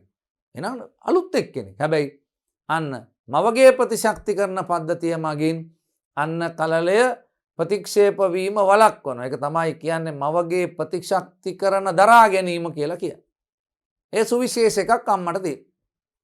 නැත්තම් අම්මගේ ප්‍රතිශක්තිකරණ පද්ධතිය මගින් කුස තුල විකසනය වන කලලය ප්‍රතික්ෂේප කරලා ඒක ගබ්සා කරලා දානවා. ඒක නෙවෙයි. එහෙම නොවෙන්නේ අර මවගේ ප්‍රතිශක්තිකරණමය දරා ගැනීමේ ක්‍රියාවලිය මගින්. එතකොට අපි කියනවා මොකක් කියලාද? දැන් ඇටමිදුළු බද්ධ කරන්න හරි එහෙමත් නැත්නම් අක්මාවේ කොටසක් බද්ධ කරන්න හරි මේ දෙන්නගේ ප්‍රතිශක්තිකරණමය සමාන බවක් තියෙනවා. එහෙම නැත්නම් මේ බද්ධ කරන අවයවය බද්ධ කරන පටක කොටසමක් වෙනවද? ප්‍රතික්ෂේප වෙලා යන. ඒ ප්‍රතික්ෂේප වීම වළක්වා ගන්න. අන්න එහෙනම් ප්‍රතිශක්තිකරණමය විදිහට සමාන දෙන්නෙක් ගියාන් දෙන්නෙක් අරගෙන නිරෝගී පුද්ගලයාගේ දික් අස්තිවල තියෙන ඇටමිදුළු අපි අරගෙන ඒ ඇටමිදුළු අපිට පුළුවන් මක් කරන්නද අන්න මේ ලියුකේමියා රෝගීන්ට ප්‍රතිපූර්ණය සඳහා යොදා ගන්න පුළුවන්කම තියෙනවා. බලන්න ගැළපෙන ප්‍රතිශක්තියක් ඇති නිරෝගී දායකයෙකුගේ ඇටමිදුළු වලින් ලබාගත් රුධිර මූලික සෛල ලියුකේමියා රෝගීන්ගේ ඇටමිදුළු ප්‍රතිපූර්ණය සඳහා යොදා ගන්න පුළුවන්.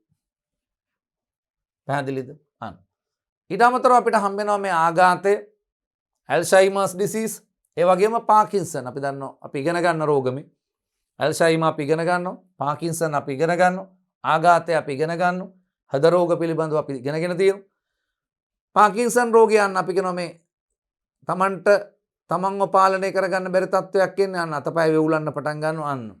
මෙන්න මේ රෝග ඒ වගේම දියවැඩියාව සහ තවත් රෝග සඳහා ප්‍රතිකාර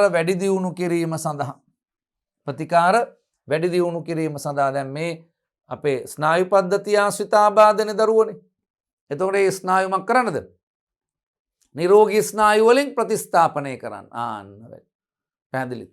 ඊට අමතරව මේ හෘද රෝග, හෘද පේශී යන ප්‍රතිස්ථාපනය, ආඝාතය, මොලේ අක්‍රිය වීම ආන්න. එවැනි අවස්ථාවලදී ඒ සෛල රිප්ලේස් කරන්න ප්‍රතිස්ථාපනය කිරීම සඳහා මූලික සෛල තාක්ෂණය ඉතා වැදගත් කාර්යභාරයක් ඉටු කරන බව විද්‍යාඥයෝ විශ්වාස කර. පැහැදිලිද? අන්න රයිට්. අපි යන්න බලන්න. ඊළඟ කොටස අපිට හම්බෙන්නේ මානව ගෙනෝම ව්‍යාපෘතිය. Human Genome Project. අපි දන්නවා වර්ණ දේහවල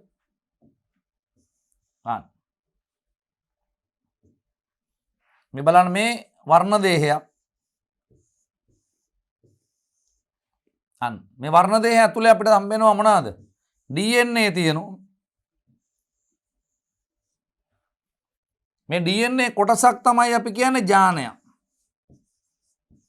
ජානයේ බොහොම සරල හැඳින්වීම අන්න part of the DNA. DNA දාම කොටසක්. එතකොට මේ මානව ගෙනෝම ව්‍යාපෘතිය කියලා කියන්නේ අපි දන්නවා අපිට වර්ණ දේහ මානවීන්ට නම් වර්ණ දේහ 46ක් තියෙනවා. යුගල් 23ක් දකින්න පුළුවන්. මේ වර්ණ දේහවල ජාන තියෙනවා. මෙන්න මේ වර්ණ දේහයි මේ වර්ණ දේහවල තියෙන සියලුම ජානයි අපි දන්නවා ජානයක් කරගත්තාම ඒකේ තියෙන නයිට්‍රජනීය භස්ම අණුපිළිවෙල. එතකොට මේ එක DNA කොටසක් අපි අරගෙන එක චුට්ටක් අපි මේ විදියට ලෙහලා බැලුවොත් මේ ප්‍රෝටීන් සංශ්ලේෂණයේදී මෙහෙම ලෙහෙනවනේ DNA වල පොලිනියුක්ලියෝටයිඩ් දාම. එතකොට මේ ඇඩෙනින් නම් මේ තයමින්, මේ ගුවැනින් නම් මේ සයිටෝසින්, සයිටෝසින් නම් ගුවැනින්, ඇඩෙනින් නම් තයමින්, තයමින් නම් ඇඩෙනින්. මේ භස්ම තියෙනවා. එහෙනම් මෙන්න මේව නයිට්‍රජනීය භස්ම දකින්න පුළුවන්.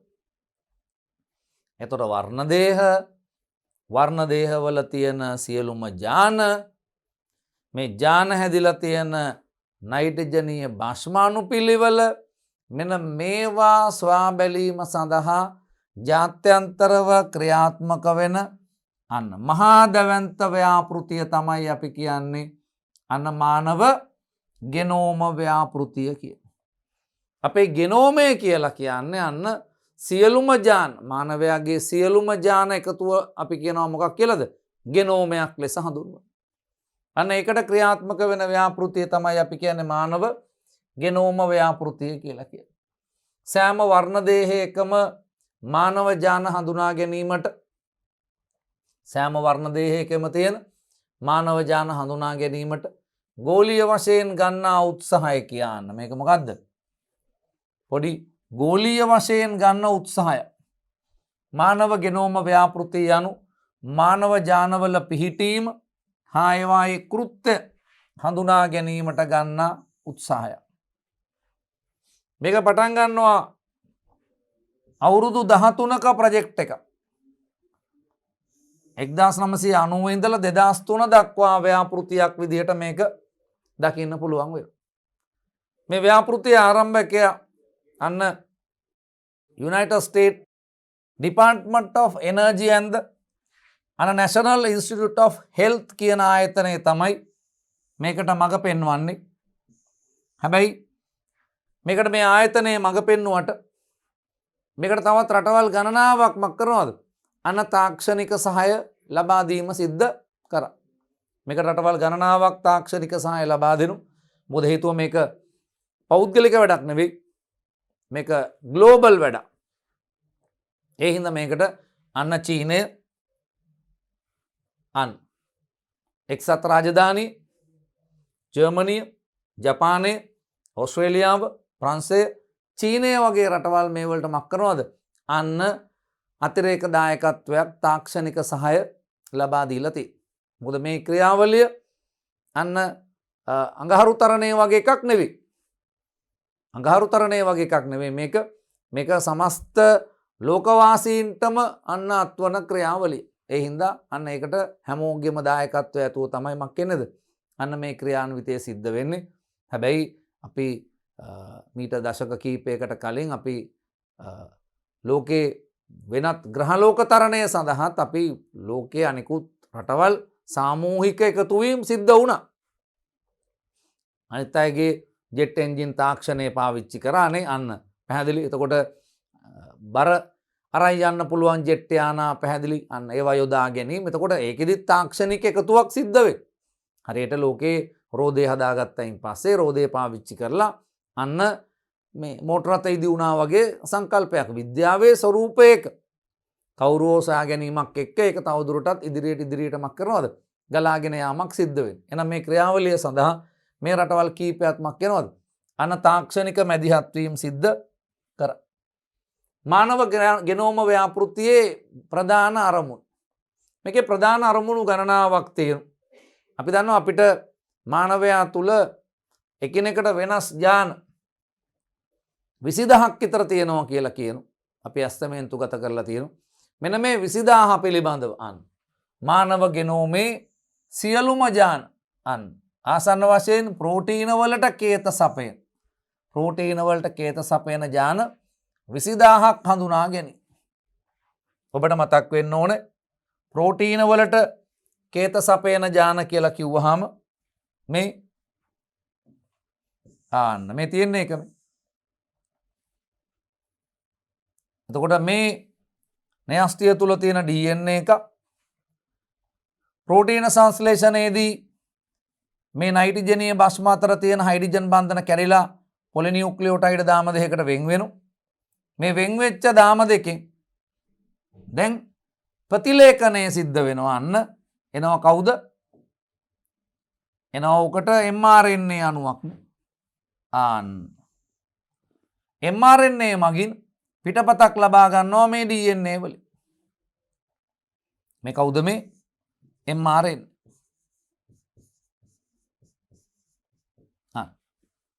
එතකොට මේ ඇඩිනීන් නම් තයමීන්, හැබැයි තයමීන් RNA වල නැහැ. ඒ හින්දා දරුවනේ යුරැසින්. ගුවැනීන් නම් සයිටොසින් නම් ගුවැනීන්, ඇඩිනීන් නම් තයමීන් නැහැ යුරැසින්. තයමීන් නම් ඇඩිනීන්. එතකොට මේ mRNA අණුව සෛලයේ න්‍යෂ්ටියේ සිදුර තුලින් අපි දන්නවා මේ න්‍යෂ්ටියේ පටලය මෙන්න මේ සිදුර තුලින් මේ mRNA අණුව එළියට යනවා. එළියට ගිහිල්ලා අන්න කාව හොයාගෙනද යන්නේ mRNA අණුව. එයා යනවා කාව හොයාගෙනද? අන්න රයිබසෝම හොයාගෙන යන. මෙන්න රයිබසෝම. මේ රයිබසෝම මතදී මේ mRNA වල තියෙනවා භස්මානුක්‍රමයක්. ඒ භස්මානුක්‍රමණයට අදාළව අපි දන්නවා දරුවෝ tRNA මගින් මොනවද අරන් එන්නේ? ඇමයිනෝ අම්ල අරන් එනවා.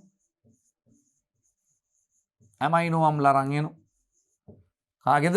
mRNA වල මේ භස්මානුක්‍රමණයට අදාළව tRNA මගින් ඇමයිනෝ අම්ල අරගෙන එනවා.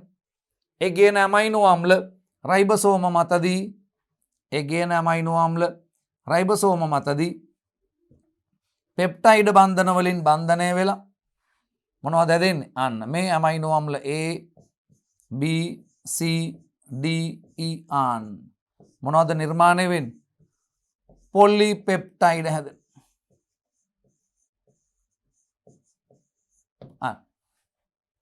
එතකොට මේ DNA වලින් mRNA හදන එක තමයි ප්‍රතිලේඛනය කියන්නේ.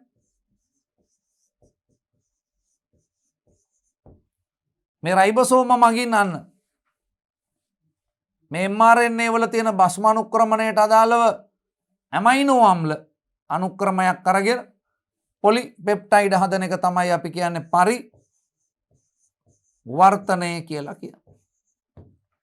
මේක මම මෙහෙම බොහෝම සරලව පැහැදිලි කරාට අණුක ජීව විද්‍යාව හා ප්‍රතිසංයෝජන DNA තාක්ෂණය යටතේ ඕක ඉතා විශාල පරාසයක් යටතේ අපි සාකච්ඡා කරමු. දැන් මට පැහැදිලි කරගන්න ඕනේ අන්න මෙන්න මේ භස්ම අනුක්‍රමය DNA වල භස්ම අනුක්‍රමය මගින් ප්‍රෝටීනයක ඇමයිනෝ අම්ල අනුක්‍රමය තීරණය කර. පැහැදිලිද? අන්න අපි කියනවා DNA වල භස්ම අනුක්‍රමය මගින් ප්‍රෝටීනයක එහෙමත් නැත්නම් පොලිපෙප්ටයිඩ් එක ඇමයිනෝ අම්ල අනුක්‍රමණය හා සම්බන්ධයි.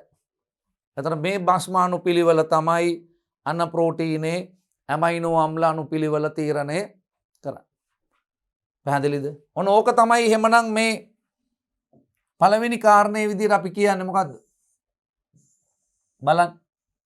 අන්න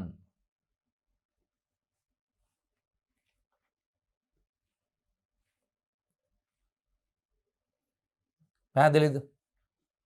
මානව ගෙනෝමේ සියලුම ජාන අපි කව ප්‍රෝටීන වලට කේත සපේන ජාන අන්න හඳුනා ගැනීම. ඒක මම පැහැදිලි කරලා දුන්න දරුවට.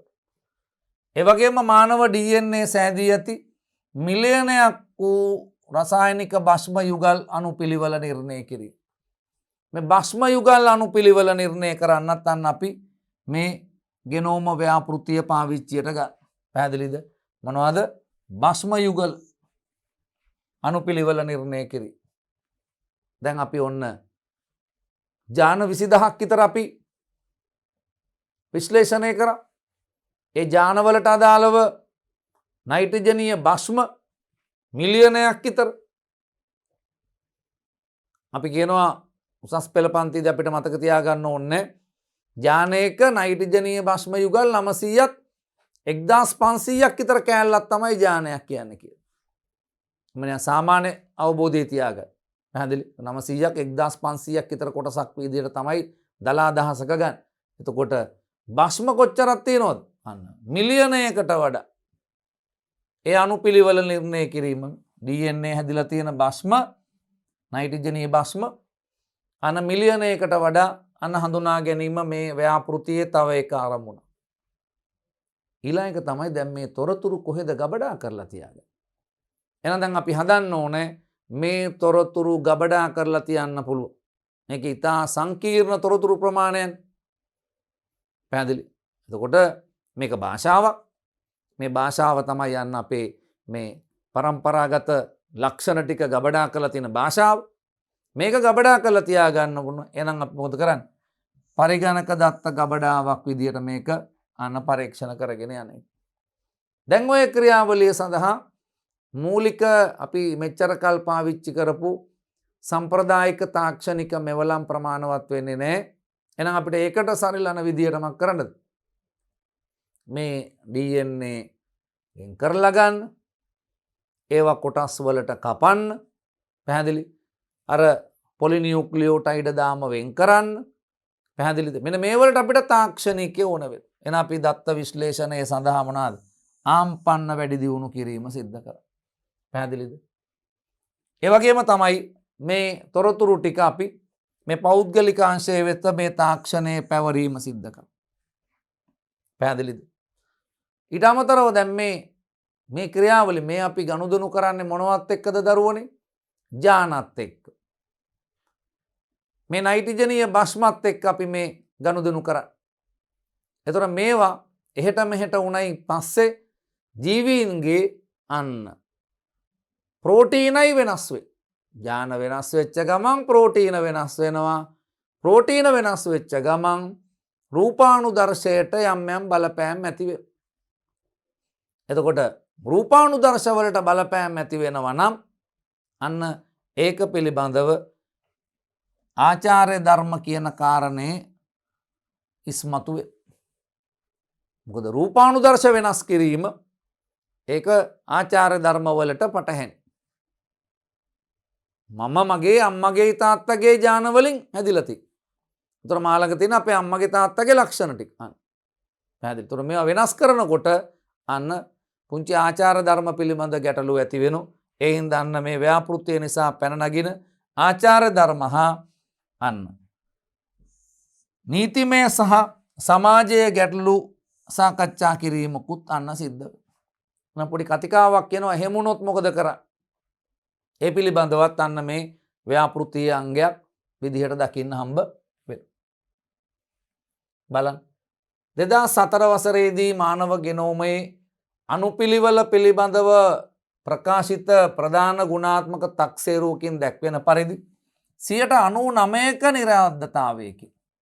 එතන මේ අපි විශ්ලේෂණය කරපුවා 99%ක නිරවද්දතාවයක් මේකේ තිබුණා. 92%කට වඩා වැඩි නියැදි වලින් ලබාගෙන තියෙන්නේ. මේක මේ නිවැරදිතාවයේ ගත්තෙත් 99%ක නිරවද්දතාවයක් අපි ගත්තේ සාම්පල් කොච්චරක් කරන්ද?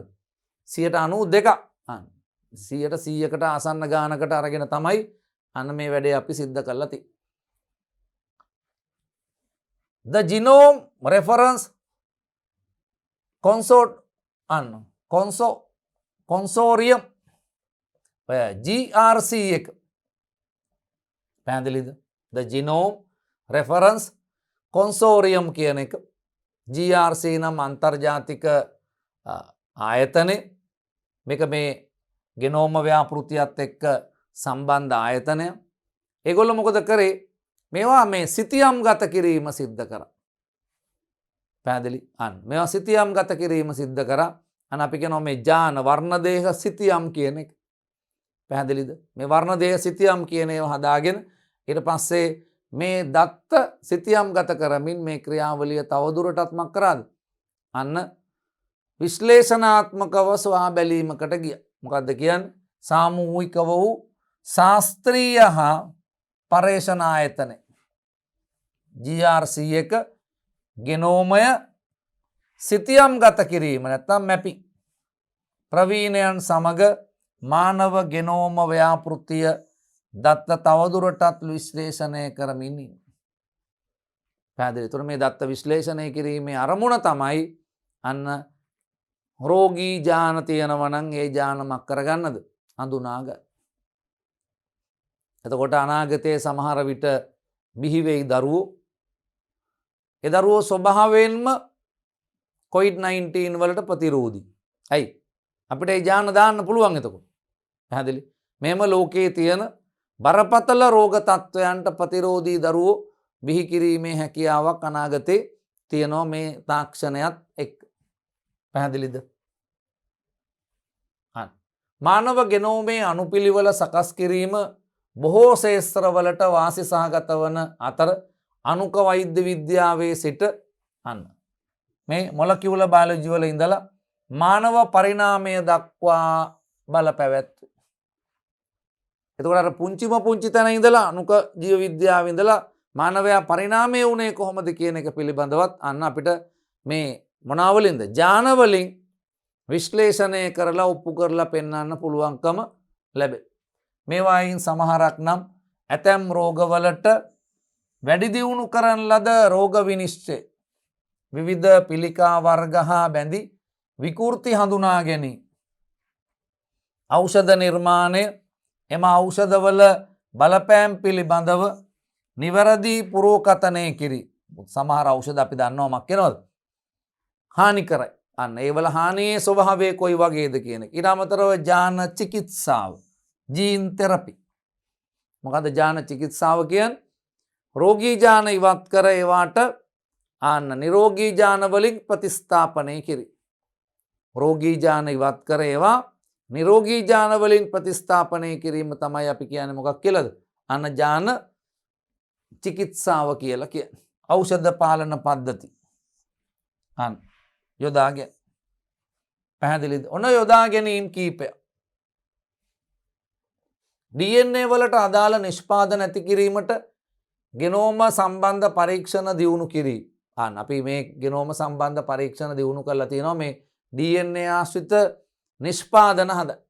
එමගින් අන්න වැඩි ධනයක් උපයා ගන්න පුළුවන්කම ලැබේ. මේ ලෝකේ අන්න ඊළඟට යන ශේස්ත්‍රය මේ DNA වලට අදාළ නිෂ්පාදන ඇති කිරීමට ගෙනෝම සම්බන්ධ තාක්ෂණය දියුණු කිරීම. පැහැදිලිද? එතකොට මොකද වෙන්නේ?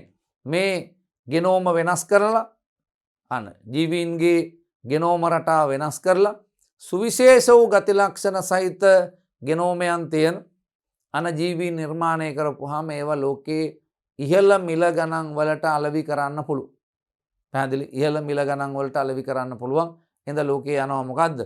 අන්න මේක අද වෙනකොට ලොකු මුදල් උපයන්න පුළුවන් අන්න ව්‍යාපාරයක් බවට පත් වෙලා තියෙනවා. ඒක තමයි දරුවන්ට කියන්නේ වෛද්‍ය විද්‍යාලයේ ගිහිල්ලා අන්න MBBS උපාධියක් අරගෙන අපිට පුළුවන් නම් මේ අන්න ලෝකයේ මේ රිසර්ච් පැත්තට යොමු වෙන්න. පර්යේෂණ පැත්තට යොමු වෙන්න පුළුවන් නම් විශේෂයෙන් මොනවාද? මේ මෙඩිසින් පැත්ත. පැහැදිලි? ඖෂධ පිළිබඳව අන්න මේ පැත්තෙන් ඉදිරියට යන්න පුළුවන් නම් ලෝකයේ අන්න අපිට ප්‍රතිජීවක ඖෂධ හොයාගන්න, එන්නත් වර්ග හොයාගන්න.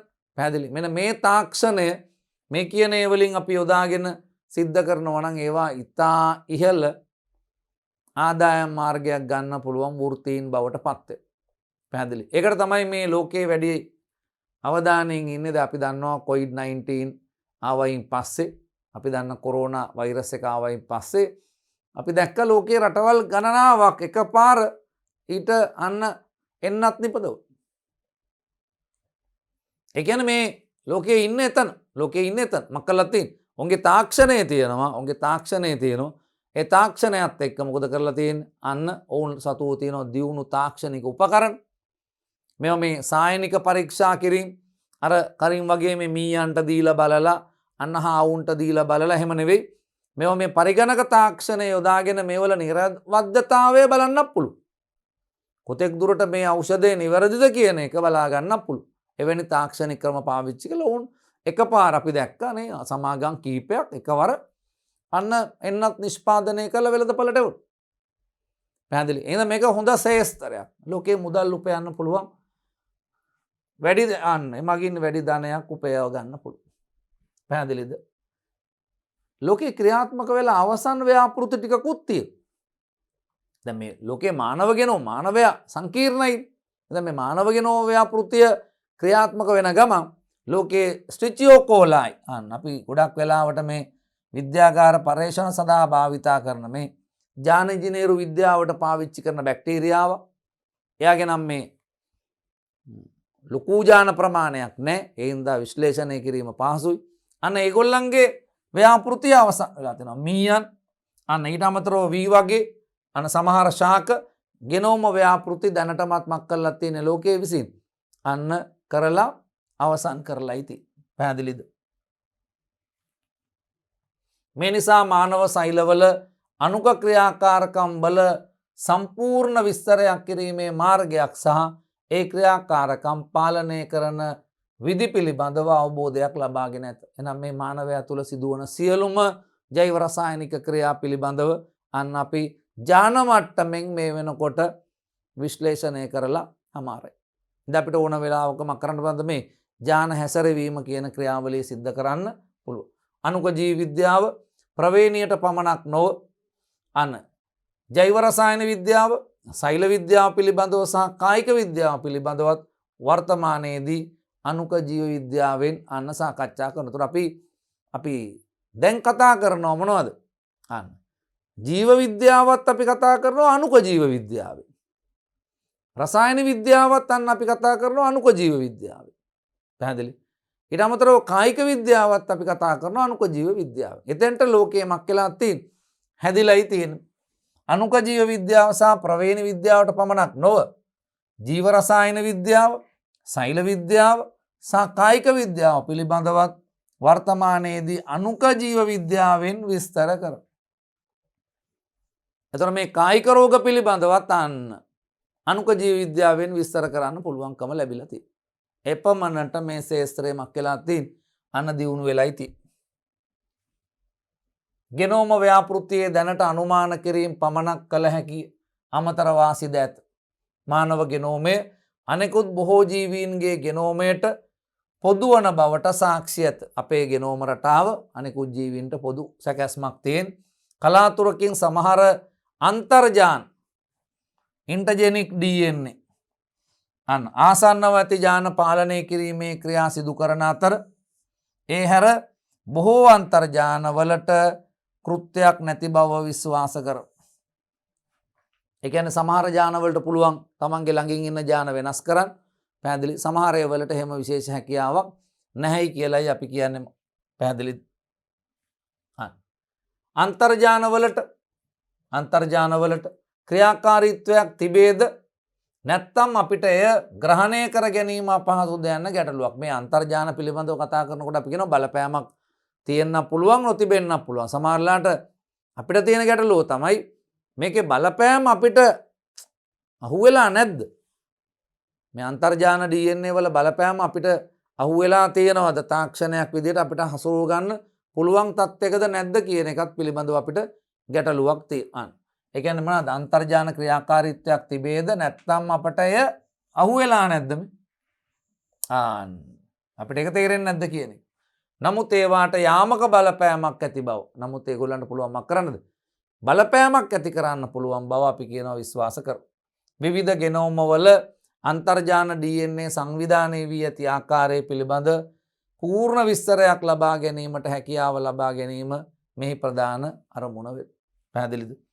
විවිධ ගෙනෝම වල ඇති පොදු ගුණාංගයක් මගින් සමහර හෝ සියලුම ගෙනෝම අනුපිළිවෙල කෘත්‍යයන් හඳුනා ගැනීම හැකියාව ලැබේ. එතකොට අපි අපේ අරමුණ තමයි සියලු ජාන විශ්ලේෂණය කරලා ඒ සියලු ජාන වලින් කරන අන්න කේත සපයන ප්‍රෝටීන පිළිබඳව විශ්ලේෂණය කරලා අවසන් කරන එක. එතකොට මේ ජානයක ප්‍රධාන අරමුණ ප්‍රෝටීන සංශ්ලේෂණය. ඒ ප්‍රෝටීන තමයි අපිට අවසානයේ මේ කියන රූපානුදර්ශය අරන් දීලා තියෙන්නේ. එතකොට අපි එකිනෙක කෙනා රූපීයව වෙනස් වෙන්නේ අපේ අන්න ප්‍රෝටීන අණු. එතකොට ප්‍රෝටීන වෙනස් වෙන්නේ ජාන අණු. පැහැදිලිද? එතකොට පොදු ව්‍යුහක් තියෙනවා, පොදු නොවන ඒවාත් දකින්න පුළුවන්කම තියෙනවා. අපි මේ සියල්ල මේ වෙනකොට මක් කරලා තියෙන්නේ. අනුපිළිවෙල කෘත්‍යයන් හඳුනා ගැනීම හැකියාව ලැබේ. පැහැදිලිද? එතකොට ඔන්න අපි ඔය අවසන් කරේ මානව ගෙනෝම ව්‍යාපෘතිය පිළිබඳවයි අපි ඔය මූලික සාකච්ඡාව අවසන් කරේ. එතකොට ලෝකයේ අද වෙනකොට එහෙමනම් මානවයා සතුව තියෙන සියලුම ජාන අන්න විශ්ලේෂණය කරලා ඒගොල්ලන්ගේ ජානවල තියෙන මිලියනයක් පමණ වෙච්ච නයිට්‍රජනීය භස්ම විශ්ලේෂණය කරලා ජාන 20000ක් විතර විශ්ලේෂණය කරලා හමාර කරලා තියෙනවා. එමගින් ලෝකයේ අනාගතය අපි බලාපොරොත්තු වෙනවා රෝගවලින් තොර ජීවීන් නිර්මාණය කිරීම විද්‍යාඥයින්ගෙන් අරමුණු. එහෙනම් අපි අර දැකපු මේ සුපර්මෑන්ස්ලා ඒ කියන්නේ සුපිරි මිනිස්සු කියන අය නිර්මාණය කිරීම. එහෙමත් නැත්නම් සුපිරි ජීවි රෝගවලට ලක් වෙන්නේ නැති හොඳම ජාන සංයුතියක් තියෙන ජීවීන් නිර්මාණය කිරීම සඳහා මේ විද්‍යාඥයින් මේ ක්‍රියාවලිය ඉස්සරහට අරගෙන යනවා. එhmenan අපි අවසන් කරා අන්න නැනෝ තාක්ෂණය සාකච්ඡා කරලා ඉවර කරලා අපි අවසානයේ සාකච්ඡා කරේ අන්න මානව ගෙනෝම ව්‍යාපෘතිය පිළිබඳව.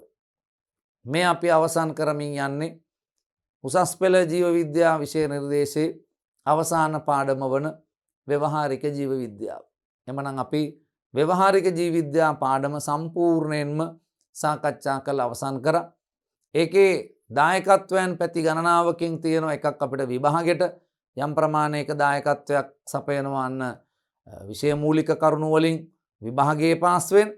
ඒත් එක්ක ඒක ඇතුලේ අපිට තිබුණා මහා දැවැන්ත දැනුම් සම්භාරයක් තිබුණා. අන්න බාහිර කාරණා ටිකක් සහ අපිට ජීවිතයේ අනාගතයේ සරි කරගන්න පුළුවන්. අනාගතයේ අපේ ඉලක්කවලට යන්න පුළුවන් ශාස්ත්‍ර ගණනාවක් අපි ඉගෙනුවා. විශේෂයෙන්ම අපි ඉගෙන ගත්ත නැනෝ තාක්ෂණය පටකරෝපණය පැහැදිලි ජලජීවී වගාව වගේ ශේත්‍ර පුළුල් සාකච්ඡා කරා අපි. එඳ ඒ වලින් අන්න දරුවන්ට ලොකු දැනුමක් ලැබෙන්නේ නැතයි විශ්වාස කරනවා. ඊළඟ ජීව විද්‍යා පාඩමකින් නැවත හමු වෙමු. ආයුබෝවන්.